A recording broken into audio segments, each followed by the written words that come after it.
Buonasera e benvenuti al TG Sicilia, le notizie principali di questa edizione. In attesa di risposte dal governo su crisi idrica e siccità, Palermo presidio permanente di Coldiretti davanti alla presidenza della regione. Centinaia gli agricoltori in piazza Indipendenza. Palermo sommersa dai rifiuti, per far fronte alle emergenze in campo anche 9 ditte private. Il sindaco La Galla rimanda a fine anno una valutazione sul futuro della RAP. A Messina scatta il divieto di balneazione su uno dei litorali più frequentati dai turisti. La presenza di batteri oltre il limite di soglia ha fatto scattare l'ordinanza del sindaco. Il centro di cardiochirurgia pediatrica di Taormina rimarrà aperto un altro anno. Niente deroga, ma solo una proroga al 31 luglio del 2025. Al TG Sicilia la soddisfazione dei genitori dei piccoli pazienti. Catania fatica a liberarsi dalla cenere dell'Etna che ha invaso strade e marciapiedi. Continua lo spazzamento, ma ora a preoccupare sono anche i tanti tombini ostruiti. Ricordati a Palermo Rocco Chinnici e le vittime della strage mafiosa di via Pipitone Federico 41 anni fa. Fondamentale ancora oggi il contributo del magistrato nella lotta a una mafia sempre più globalizzata. E poi il calciomercato, Brunori resta al Palermo, il Catania prima di concretizzare gli ultimi colpi in entrata deve sfoltire la rosa.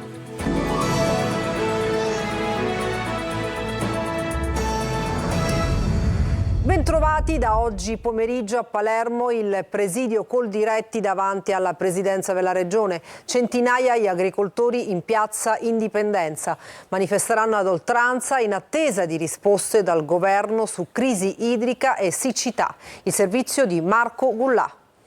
Ad oltranza fino a quando non avranno risposte, gli agricoltori tornano in piazza, precisamente davanti Palazzo d'Orleans a Palermo. Dal governo regionale attendono interventi concreti già approvati dal presidente Renato Schifani dopo la grande manifestazione Coldiretti del 28 maggio scorso, ma ad oggi mai attuati. La creazione di consulte per quanto riguarda i consorzi di bonifica affinché gli agricoltori possano essere di supporto in un momento così complicato per la migliore gestione dell'acqua, della poca acqua disponibile, la creazione ufficiale di quello che è il tavolo politico per le emergenze. Intanto la Regione Sicilia semplifica e accelera le procedure per il rilascio delle autorizzazioni all'attingimento di acqua per uso non domestico, riducendo l'iter da 60 a 5 giorni. Con questa direttiva, ha detto l'assessore regionale Aricò, intendiamo supportare le aziende agricole e zootecniche dell'isola, permettendo loro di accedere rapidamente alle risorse idriche necessarie per la continuità delle loro attività produttive. Crisi idrica che porta tensioni come a Sciacca, dove il sindaco punta il dito contro AICA, l'azienda che si occupa del servizio idrico nell'Agrigentino. I 2 nuovi pozzi idrici che si stanno realizzando a Sciacca, ha detto il sindaco Fabio Termine, dovranno prima soddisfare il fabbisogno della nostra popolazione e dopo quelli degli altri comuni della provincia. E al Lago Biviere a Gela, nuova moria di pesci di grosse dimensioni. ARPA e ASP, le aziende preposte, hanno rimosso le carcasse e prelevato alcuni campioni di acqua del lago che da settimane è diventata verde torbido. GR Italia.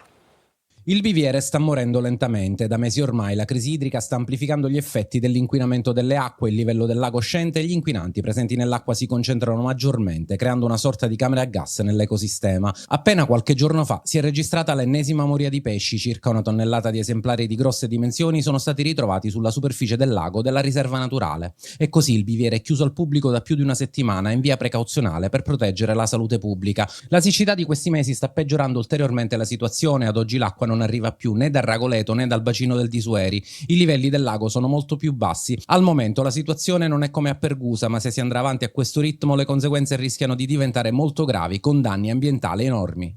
Se non si risolve il problema strutturale di avere acqua dal Ragoleto in maniera strutturale, non ci sarà più un lago Biviere. Questo deve essere chiaro, noi l'abbiamo scritto in tante salse, ma dopo questa siccità significa, se il prossimo anno non piove oppure non scende acqua dal Monacella, perché non scenderà perché lì ne raccoglie poco, significa che il lago si prosciugherà definitivamente. Il lago adesso va tutelato e mantenuto sui livelli necessari per la salvaguardia di un ecosistema oggi assai fragile. Palermo continua ad essere sommersa dai rifiuti. Per far fronte all'emergenza entrerà in campo un maggior numero di ditte private. Nelle prossime ore la questione sarà portata anche sul tavolo della prefettura. Il sindaco Lagalla rimanda a fine anno una valutazione sul futuro della RAP, la partecipata del comune che si occupa dei rifiuti in città. Il servizio di Adelaide Barbagallo. L'estate incalza e a Palermo, sempre più soffocata dai rifiuti, è corsa contro il tempo per cancellare lo scempio di discarica a cielo aperto. Pessima cartolina per una città affollata di turisti. La situazione è gravissima e Giuseppe Todaro, presidente della RAP, la partecipata del comune, non lo nasconde. L'azienda è in profondo rosso, a corto di personale e di risorse economiche. Nel 2013 poteva contare su 2.600 dipendenti, ora solo su 1.500. Affiora l'ipotesi di reclutare ogni dipendente disponibile, compresi officine e uffici. Intanto a metà agosto arriveranno i nuovi 50 assunti, altri 50 a settembre. Lo annuncia il sindaco Roberto Lagalla. Abbiamo investito in mezzi, abbiamo avviato con la gradualità che è inevitabile per effetto delle lentezze burocratiche il reclutamento di nuovi operatori. I primi 50 saranno già reclutati nei prossimi giorni.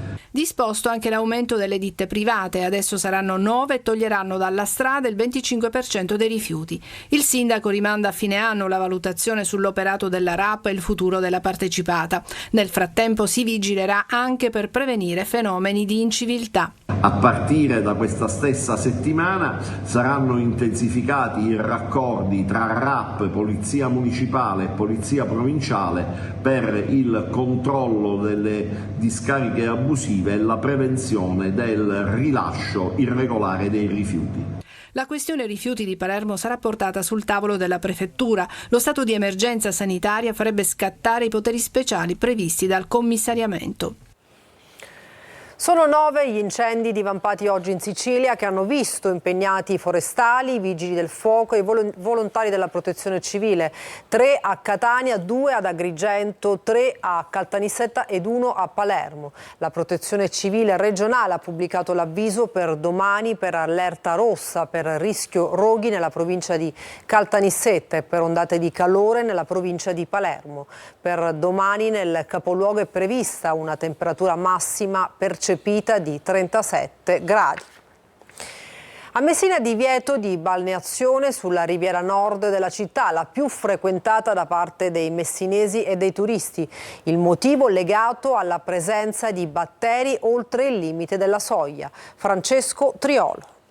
Oltre 2 chilometri di mare a Messina, dalla spiaggia antistante la chiesa di Grotte fino alla fontana di Paradiso, temporaneamente vietati alla balneazione. A firmare l'ordinanza che vieta il bagno in una delle zone più frequentate della riviera messinese, proprio sullo stretto, dove è ampia anche la presenza di lidi e stabilimenti, è stato il sindaco Federico Basile. Tutto nasce dai rilievi dell'ASP dello scorso 23 luglio e segnalati sul portale acque di balneazione del Ministero della Salute, che hanno fatto emergere il superamento del 100% dei limiti massimi di presenza di enterococchi e di Escherichia coli nel mare. L'assessore all'ambiente Francesco Caminini già nella giornata di oggi ha disposto una ispezione degli uomini della Polizia Municipale nella zona per verificare se la contaminazione possa dipendere da eventuali scarichi abusivi in mare, ma l'ispezione ha dato esito negativo. Così l'ordinanza del sindaco, un atto dovuto dopo la comunicazione dell'ASP, mentre il comune ha già stamattina dato incarico ad un laboratorio di analisi privato di prelevare un campione e provvedere alle analisi dell'acqua. Se i risultati dovessero dimostrare che non vi è più alcuna presenza di batteri, il comune potrà chiedere all'ASP di effettuare un nuovo campionamento, perché per il ritorno alla balneazione fa fede solo il risultato delle analisi dell'azienda sanitaria. Oggi, nonostante l'allerta sia suonata già dalla giornata di ieri, erano comunque diverse le persone in spiaggia e in mare proprio in quella zona. Sarà in funzione per un altro anno il centro di cardiochirurgia pediatrica di Taormina. Soddisfatti i genitori dei piccoli pazienti e il primario, anche se l'obiettivo è ottenere la deroga e il mantenimento definitivo della struttura. Lorena Dolci. Proroga fino al 31 luglio 2025 per il centro di cardiochirurgia pediatrica dell'ospedale San Vincenzo di Taormina. Un anno di respiro per i genitori dei piccoli pazienti che da tempo portano avanti una mobilitazione con sit-in e proteste per scongiurarne la chiusura. Al loro fianco, in nome della continuità delle cure, anche testimonial di eccellenza. Il centro, gestito in convenzione con l'X Bambin Gesù di Roma, permette intanto alle famiglie di continuare a curarsi vicino casa. Speriamo tutti di arrivare il prima possibile alla deroga per mantenere il reparto, senza una scadenza e così garantire il diritto alla salute per i nostri figli. La sfida adesso è la deroga al decreto Balduzzi per non passare di proroga in proroga. La Regione, fa sapere Schifani, in sede di revisione della rete ospedaliera dell'isola, intende confermare i 2 centri di cardiochirurgia pediatrica al momento funzionanti, continuando il dialogo con il governo nazionale, che nel provvedimento ha inserito la struttura come centro di riferimento per l'Africa. Ringraziamo l'estenuante lotta dei genitori e tutti coloro che ci sono stati vicini in un momento così particolare ed unico probabilmente. Prendiamo il senso di grande responsabilità nel impegnarci totalmente nel portare a termine l'assegnazione all'interno del piano Mattei per l'Africa, e questo per noi è un grande segno di privilegio. Soddisfazione per l'accordo anche dal deputato di Fratelli d'Italia e componente della Commissione Affari Sociali Francesco Ciancitto, che ringrazia il governo per la scelta che consente di ridurre la mobilità sanitaria e i disagi per le famiglie siciliane e calabresi. Catania al via, restate in allerta, un SOS telefonico della CGIL per denunciare violazioni dell'ordinanza della Regione che vieta il lavoro nei cantieri durante le giornate troppo calde. Giusi Lazzara.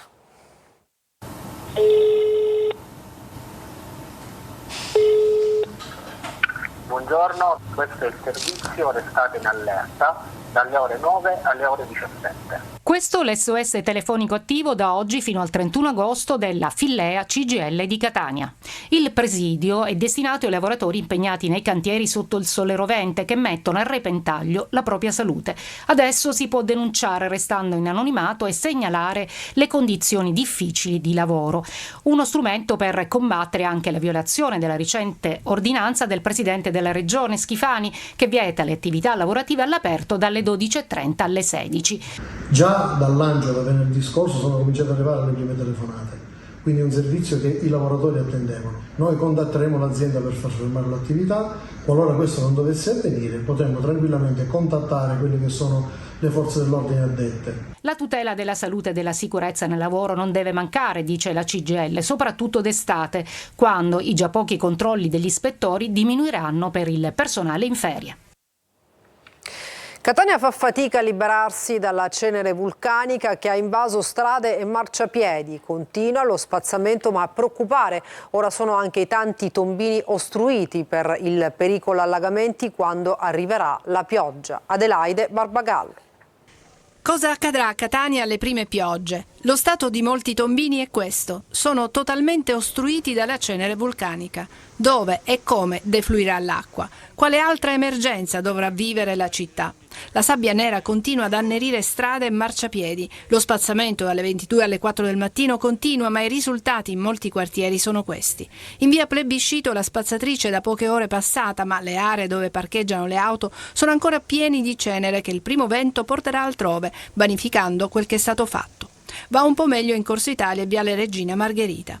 Inutile dirlo, e lo precisa anche il direttore della Gema, in certe strade si dovrà tornare ancora ed ancora, ma intanto si va lì dove i cumuli non sono stati per niente rimossi. Ci sono interi quartieri, tra questi Canalicchio e Barriera, che ancora attendono. Sono 30 le spazzatrici impegnate, ma si deve pensare anche allo spazzamento ordinario per portare via carte e rifiuti dalle strade nei cui marciapiedi giacciono ancora sacchi pieni di cenere vulcanica. Per il sole e il troppo tempo lasciati all'aperto, molti si sono rotti.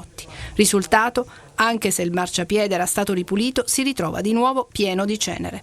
L'amministrazione comunale chiede maggiori impegni e collaborazione ai cittadini, ma questi ultimi si sentono spesso beffati da cartelli di divieto sosta per poi verificare che, nonostante non abbiano parcheggiato nelle aree indicate, queste sono tali e quali al giorno precedente. 41 anni fa la strage di via Pipitone Federico a Palermo, in cui hanno perso la vita il giudice Rocco Chinnici e altre 3 persone. Fondamentale ancora oggi il contributo del magistrato nella lotta a una mafia sempre più globalizzata. Lorena Dolci. Le sue intuizioni hanno minato dall'interno Cosa Nostra. Senza Rocco Chinnici non ci sarebbe mai stato il pool antimafia, neppure le indagini finanziarie. I mafiosi compresero bene la minaccia rappresentata dal capo dell'ufficio istruzione del Tribunale di Palermo e decisero di eliminarlo. Era il 29 luglio del 1983, 41 anni fa, quando una 126 verde imbottita di tritolo esplose mentre il giudice stava per entrare nella sua alfetta blindata. Nell'esplosione persero la vita, oltre a Rocco Chinnici, il maresciallo Mario Trapassi, l'appuntato Salvatore Bartolotta e il portiere dello stabile Stefano Lisacchi. Ad azionare il telecomando il boss di Resuttana Antonio Madonia. Palermo, Misilmeri, Partanna e anche Pavia ricordano l'attentato con una serie di appuntamenti. A Palermo, nel luogo della strage, deposte corone di fiori alla presenza, fra gli altri, della figlia Caterina, europarlamentare di Forza Italia. Le sue innovazioni, all'epoca forse non del tutto comprese, oggi sono patrimonio invece della legislazione europea, e mi riferisco alla cooperazione giudiziaria e delle forze di polizia, lo scambio di informazioni, le misure patrimoniali. Rocco Chinnici diede un contributo importante alla legge Rognoni da Torre sulle misure patrimoniali, sulla confisca, sulla introdurre l'articolo 416 bis del codice penale, cioè l'associazione a delinquere di stampo mafioso, e devo dire che nei 10 anni che ho trascorso al Parlamento europeo e nei prossimi 5 anni io ho portato avanti questo lavoro. Ma Rocco Chinnici era sensibile anche al piano culturale. Lavoro e cultura, diceva, sono le armi più efficaci per combattere la mafia. Sempre più critica la condizione delle carceri siciliane. Il presidente Mattarella chiede che non diventino luoghi dove si perde la speranza. Ma intanto l'ultimo drammatico caso è al Malaspina di Palermo, con i giovani detenuti senza cure mediche. Il servizio di Giusi Lazzaro. Sempre più critica la situazione nelle carceri italiane per i suicidi, il sovraffollamento che ha raggiunto il 130%, la mancanza di cure mediche. Un monito arrivato dal Presidente della Repubblica Mattarella nel ribadire che il carcere non può essere un luogo dove si perde la speranza e non va trasformato in palestra criminale. L'ultimo caso di una condizione che diventa sempre più esplosiva al Malaspina, all'Istituto Penale per Minori di Palermo.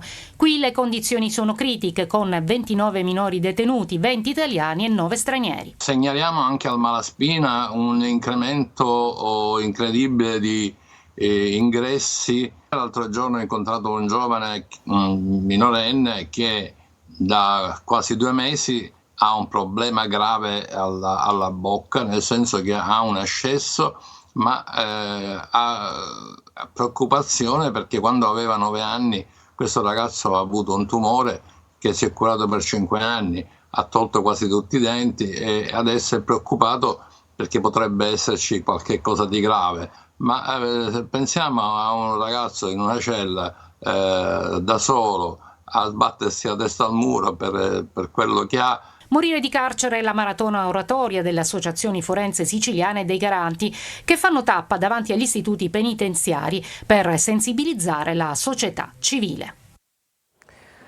E adesso una pausa, torniamo tra pochissimo con il calcio.